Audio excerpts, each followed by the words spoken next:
दोस्तों, मैं हूं विशाल। एक बार फिर हम हाजिर हैं दिल्ली और आसपास की बड़ी और अहम खबरों के साथ। दिल्ली की मुख्यमंत्री रेखा गुप्ता ने दिल्ली ईवी सब्सिडी पोर्टल का आगाज कर दिया है और दिल्ली ईवी यानी इलेक्ट्रिक व्हीकल नीति की पुस्तिका यानी बुकलेट का भी विमोचन किया है। इस मौके पर मुख्यमंत्री रेखा गुप्ता ने कहा है कि दिल्ली सरकार का मकसद इलेक्ट्रिक वाहनों को बढ़ावा देकर पॉल्यूशन कम करना, स्वच्छ परिवहन को प्रोत्साहित करना और लोगों के लिए ईवी अपनाने की प्रक्रिया को आसान बनाना है। उन्होंने कहा कि नए ईवी सब्सिडी पोर्टल के जरिए पात्र लाभार्थी ऑनलाइन आवेदन कर सकेंगे। इससे सब्सिडी वितरण की प्रक्रिया ज्यादा पारदर्शी यानी ट्रांसपेरेंट और आसान होगी।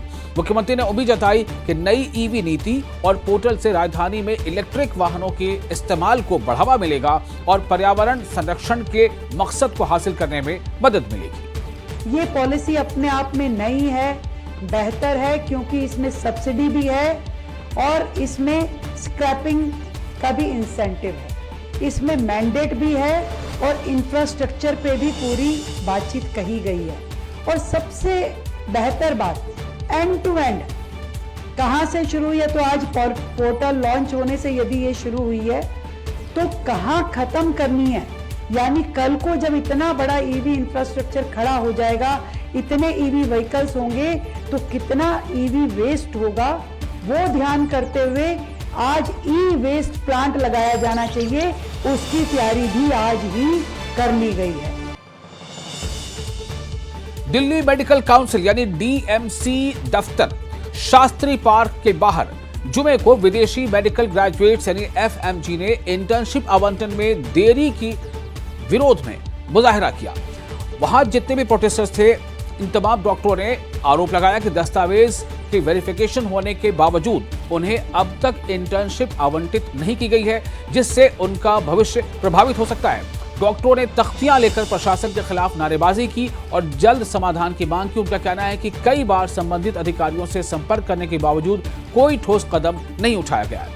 प्रोटेस्टर्स ने स्पष्ट समय सीमा और नियमित अपडेट की मांग की है। हालांकि इस पर डीएमसी की ओर से खबर लिखे जाने तक कोई इस बारे में प्रतिक्रिया सामने नहीं आई थी। डीएमसी हमारी सुन नहीं रही है। हमें रोज हम यहाँ पे आते हैं, इनसे पूछते हैं कि हमें कब अलॉटमेंट होगी और ये हमारी नहीं सुनते, ना हमें सीट अलॉट करते हैं। हर दूसरे स्टेट में पूरी डेडलाइन के साथ टाइम आता है, हर डेट आती है कि कौन सा प्रोसीजर कब होगा, लेकिन सिर्फ एक दिल्ली ही ऐसा स्टेट है कैपिटल होने के बावजूद हमें कोई डेट्स नहीं मिलते हैं, ना कोई ऑफिशियल नोटिस मिलता है, ना हमें अपडेट्स आती है। दिल्ली के नरेला इलाके से एक हैरान कर देने वाला वीडियो सामने आया है। नरेला के मुख्य मार्केट स्थित झंडा चौक पर चूड़ी बेचने को लेकर दो गुटों में इस कदर विवाद बढ़ा कि दोनों तरफ से लाठी डंडे और धारदार हथियार निकल आए। बीच सड़क पर हुई इस हिंसक झड़प में कई लोग गंभीर रूप से घायल बताए जा रहे हैं। मिली जानकारी के मुताबिक झंडा चौक बाजार में चूड़ी की दुकान लगाने और ग्राहकों को आकर्षित करने की बात को लेकर दो दुकानदारों के बीच पहले कहासुनी हुई। देखते ही देखते ये बहस इतनी उग्र हो गई कि दोनों पक्षों के समर्थक और परिजन भी मौके पर आ गए। इसके बाद सड़क पर ही लाठी डंडे चलने लगे, जिससे पूरे बाजार में अफरा तफरी का माहौल पैदा हो गया। दिल्ली में लोगों की सेहत से खिलवाड़ करने वाले संगठित गिरोह का बड़ा खुलासा हुआ है, जहां एक्सपायर्ड विदेशी ब्रांडेड खाद्य उत्पादों की एक्सपायरी डेट बदलकर उन्हें असली बताकर बाजार में बेचा जा रहा था।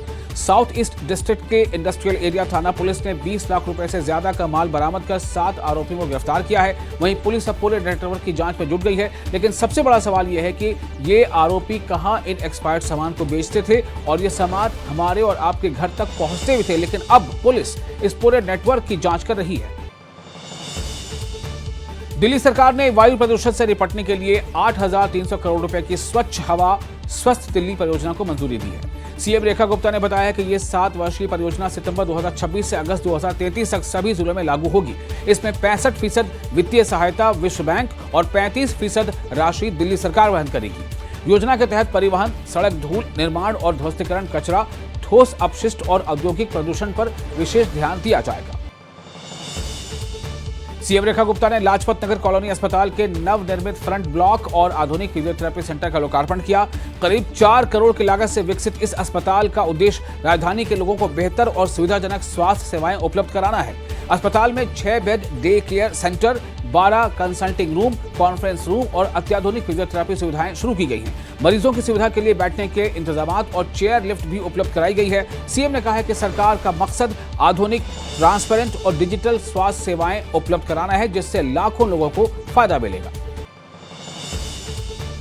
दिल्ली के परिवहन मंत्री पंकज सिंह ने BAT BMS ऐप पर केंद्र सरकार की ओर से लगाए गए बैन का स्वागत करते हुए न्यूज 18 का धन्यवाद किया। उन्होंने कहा कि न्यूज 18 ने समय पर इस मुद्दे को उजागर किया, जिसके बाद सरकार ने तत्काल कार्रवाई करते हुए ऐप को बंद करने का फैसला लिया है। मंत्री ने स्पष्ट किया है कि दिल्ली में इस तरह की तकनीक या व्यवस्था से आम लोगों को किसी भी प्रकार की परेशानी नहीं होने दी जाएगी। देखिए, पहले तो मैं न्यूज़ 18 को इसके लिए धन्यवाद भी करूंगा कि उन्होंने इस चीज़ को उजागर किया और इसके बाद हमें सोशल मीडिया के माध्यम से पता चला और इस पर सरकार ने एक्शन लिया, हमारे ट्रांसपोर्ट विभाग ने लिया, दिल्ली पुलिस ने लिया।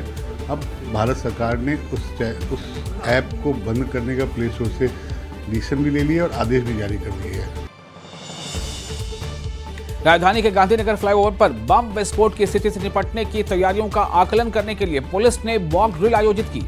इस अभ्यास में दिल्ली पुलिस, बम निरोधक दस्ता, दमकल विभाग और एम्बुलेंस सेवाओं की टीमों ने संयुक्त रूप से हिस्सा लिया। इस अभ्यास का मकसद आपातकालीन स्थिति में विभिन्न एजेंसियों के बीच समन्वय, त्वरित प्रतिक्रिया और बचाव व्यवस्था की तैयारियों का परीक्षण करना था। मॉक ड्रिल के दौरान पूरी प्रक्रिया का कामयाबी के साथ अभ्यास किया गया।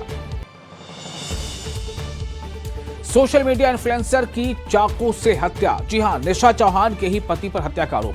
पति पर चाकू से गोदकर हत्या करने का आरोप लगा है। मेरठ में सोशल मीडिया इन्फ्लुएंसर निशा चौहान की चाकू से गोदकर हत्या कर दी गई है। इस मामले में मृतका के पति पर हत्या का आरोप लगा है। बताया जा रहा है कि हत्या के बाद पति ने खुद पर भी वार किए। हालांकि पुलिस ने घायल पति को गिरफ्तार करके अस्पताल भेज दिया ताकि उसका इलाज हो सके। वहीं पुलिस हत्या से जुड़े सबूत की तलाश रही है। यह घटना थाना सरूरपुर क्षेत्र के हर्रा कस्बे की है।